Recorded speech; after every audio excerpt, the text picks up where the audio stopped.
De acordo com os dados do Cadastro Nacional de Adoção, há 5.426 crianças ou adolescentes esperando uma família e cerca de 29.440 pretendentes aguardam uma criança. Segundo o Conselho Nacional de Justiça, há 5,4 vezes mais pretendentes do que crianças aptas à adoção. Em 5 anos, foram adotados 1.987 crianças ou adolescentes.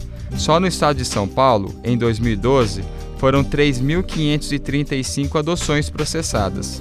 Em 2011, foram 3.450 processos.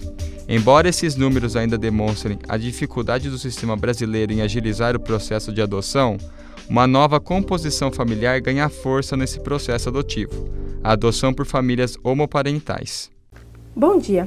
Essa edição do Diálogos vai tratar sobre o processo de adoção por famílias não tradicionais. Aqui, a gente vai discutir um pouco sobre o processo psicológico, vai falar sobre as leis e também mostrar um pouco do cotidiano. Aqui no estúdio eu tenho comigo o Guilherme Vicentini. Bom dia, Guilherme. Bom dia, Natália. E a nossa entrevistada, a Marina Pacheco. Marina é formada em psicologia pela PUC e psicanalista, especialista em crianças e em famílias. Marina, bom dia. Muito obrigada pela sua presença. Eu que agradeço. Bom, Marina, a primeira pergunta que eu queria fazer para você é uma pergunta bastante geral. Eu queria saber, o processo de adoção ele é bastante lento. O que os pais devem fazer e o que a criança deve fazer para lidar com esse processo, para não acabar com as expectativas da criança e não deixar ela frustrada? Então, as expectativas, elas sempre estarão presentes, né? Esse tempo do processo, é claro que ele acaba favorecendo o aumento de expectativa de ambos. Mas o fato da criança saber que existe alguém, que existe uma família que a deseja, que quer cuidar dela e que espera também por ela, isso por si só já é um alívio. E a gente precisa entender também que a criança, ela precisa de um tempo que é necessário para que ela possa estabelecer esse novo vínculo. E para isso ela precisa ir se despedindo dos vínculos anteriores, tanto com as figuras parentais que foram rompidos, quanto com as outras crianças que ela se vinculou no abrigo e até com os cuidadores do abrigo. E aí, nesse sentido, tem um trabalho muito legal que os profissionais do abrigo fazem para ajudar essa criança a fazer essa travessia. Os profissionais vão dando informação para essa criança: olha, tem uma família que quer te conhecer, olha, hoje você vai receber uma visita. Eles fazem festas de despedida para essa criança quando ela vai ser adotada. Muitas vezes acontece da criança ter que mudar de escola, quando ela é adotada. Então tem uma série de mudanças e de perdas que essa criança precisa elaborar, até para poder fazer esse investimento aí afetivo com esses novos pais. Bom, e a gente visitou também um casal homossexual aqui de Campinas, que foi o primeiro casal gay a adotar uma criança, não é isso, Guilherme? Exatamente, Natália. O repórter Henrique Fernandes visitou a família campineira. Confira na reportagem. Paulo e Marcos estão juntos há 15 anos e às 5 decidiram adotar uma criança. O caminho foi longo. Na primeira tentativa de entrar para a fila de espera, o pedido foi negado. Porém, montaram um documento com depoimentos de amigos, psicólogos e pedagogos e assim conseguiram fazer parte do processo. Em 2013, conheceram Wesley, que hoje tem 5 anos de idade. O que é interessante, é que a gente seguiu todo o protocolo, a gente não pulou nada. A gente foi visitá-lo, acho que durou umas 3 semanas, a gente ia visitá-lo 2 vezes.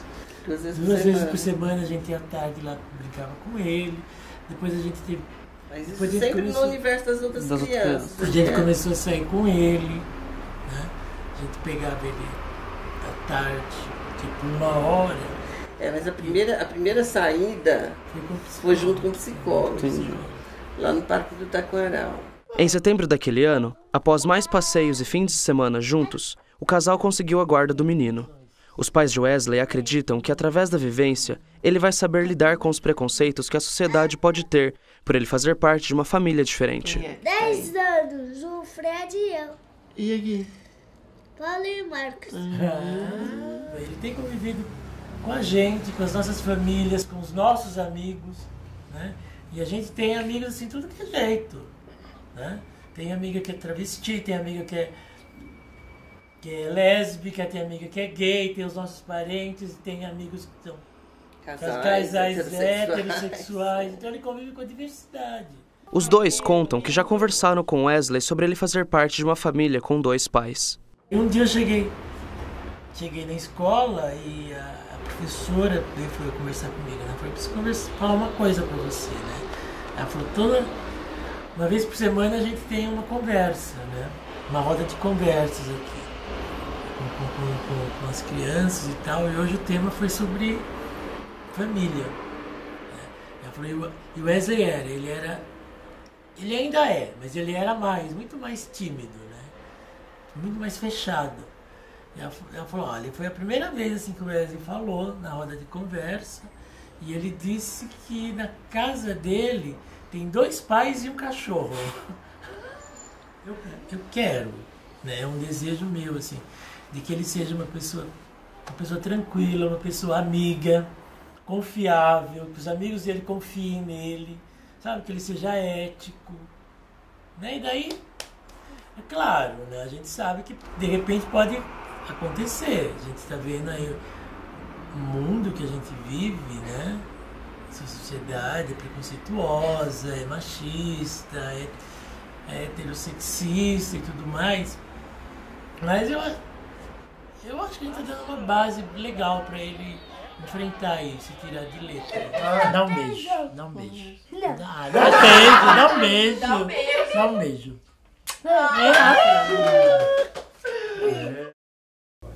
Marina, como a gente viu aqui no caso do Paulo e do Marcos, o Wesley sabe que ele é adotado. No caso das crianças que não sabem que elas são adotadas, existe uma idade certa para isso? Isso é um processo gradual? Como isso deve ser feito? Quanto mais cedo, melhor. Né? E isso dentro de uma linguagem, claro, que a criança pode entender, né? Dentro da faixa etária que ela estiver. E isso não acontece numa conversa só, né? Na medida em que a criança ela vai crescendo, ela naturalmente vai pedindo mais explicações mais detalhadas para esses pais. E nem sempre eles sabem responder, mas o que é importante é que eles não fechem esse canal, para que a criança possa sentir essa abertura para levar as angústias que ela tem, as dúvidas, as fantasias que ela tem, né? O que não pode acontecer é isso ser negado para essa criança, né? Ela tem o direito de saber sobre a história dela, né? Isso é estruturante psiquicamente para essa criança, até para ela poder construir a sua subjetividade.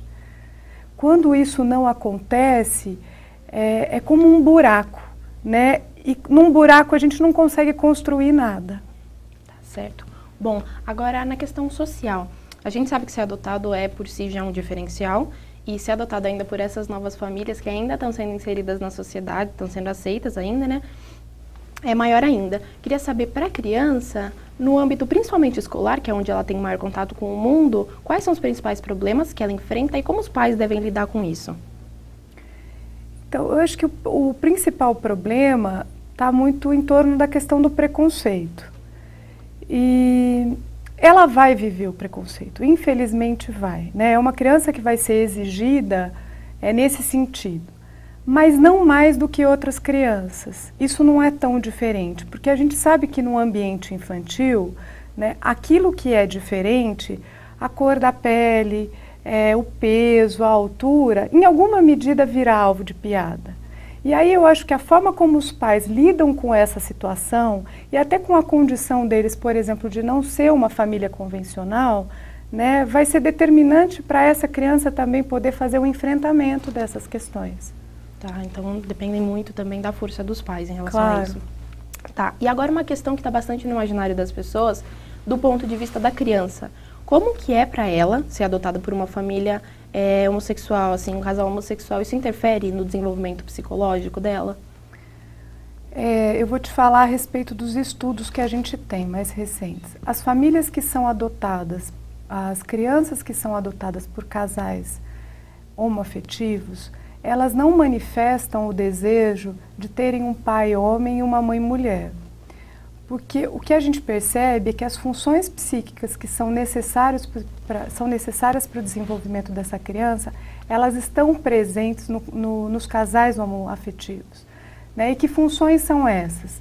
É a função psíquica da maternidade e a função psíquica da paternidade. A função materna, que tem a ver com a proximidade, o cuidado, a proteção, e a função paterna, que tem a ver com o estabelecimento dos limites, das regras, de introduzir essa criança no mundo, de apresentar o mundo para essa criança, né, de ajudá-la nesse crescimento. Isso independe da identificação sexual dessa família, né, independe do gênero. Isso pode acontecer tanto dentro de um casal, né, isso deve acontecer tanto dentro de um casal homo, quanto de um casal hétero. Né? Quando isso não acontece, aí sim existe uma perda psicológica. Entendi. Bom, Guilherme, você tem alguma pergunta para a Marina? Marina, esse processo judicial é desgastante e interfere de que maneira no psicológico da criança?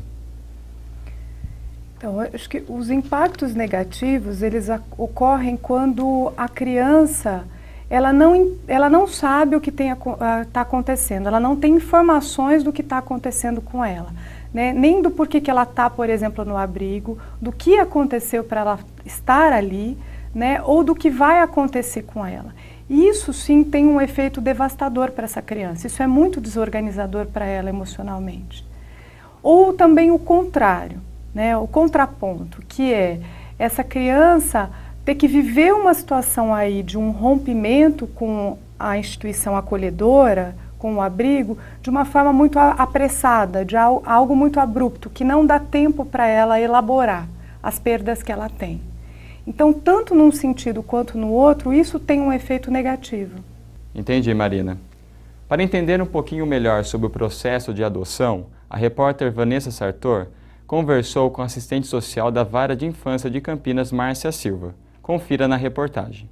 Já ficou claro para a gente que as famílias tradicionais compostas por pai, mãe e filhos vêm mudando ao longo do tempo.